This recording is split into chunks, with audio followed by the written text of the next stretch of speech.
মুহূর্তটা ছিল বিদায়ের। কালো নিটের বোরকা পরে তপ্ত রোদের মধ্যে দাঁড়িয়ে থাকা সায়রা শক্ত করে স্বামী ফারহানের হাত ধরে রেখেছিলেন। ভারত ও পাকিস্তানের প্রধান সীমান্ত চেকপোস্টের মধ্যে আরও কিছুটা সময় দুজনে একসঙ্গে থাকার চেষ্টা করছিলেন।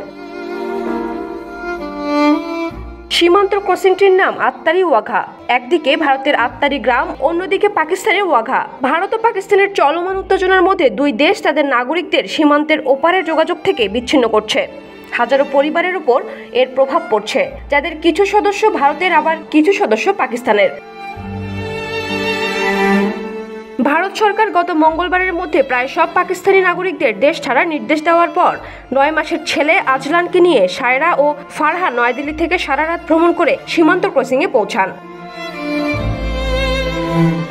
3 বছর আগে ফেসবুকের মাধ্যমে পাকিস্তানের করাচির বাসিন্দা সায়রার সঙ্গে নয়াদিল্লির ফারহানের প্রেম হয়। এরপর বিয়ে। সায়রা চলে আসেন নয়াদিল্লিতে। তবে গত মঙ্গলবার আত্তারি সীমান্তে দাঁড়িয়ে সায়রা ও ফারহান যখন একে অপরের দিকে তাকাচ্ছিলেন, তখন দুজনেরই চোখ ভিজে উঠছিল। সেই মুহূর্তে এক সীমান্তরক্ষী তাদের তাড়া দিয়ে বললেন, চলুন, সময় নেই। কাঁটাতার আর ব্যারিকেড ঘেরা সেই চেক পয়েন্টে দম্পতির পরিচয় একমাত্র চিহ্ন ছিল পাসপোর্টের রং, সায়রার সবুজ, ফারহানের নীল। সায়রার দিকে তাকিয়ে ফারহান বলেন, শীঘ্রই আমাদের দেখা হবে। এরপর শিশুপুত্র আজলানের গালে চুমু খেয়ে বিদায় জানালেন ফারহান। বললেন, ইনশাল্লাহ খুব শীঘ্রই দেখা হবে। আমি তোমাদের দুজনের জন্য দোয়া করব।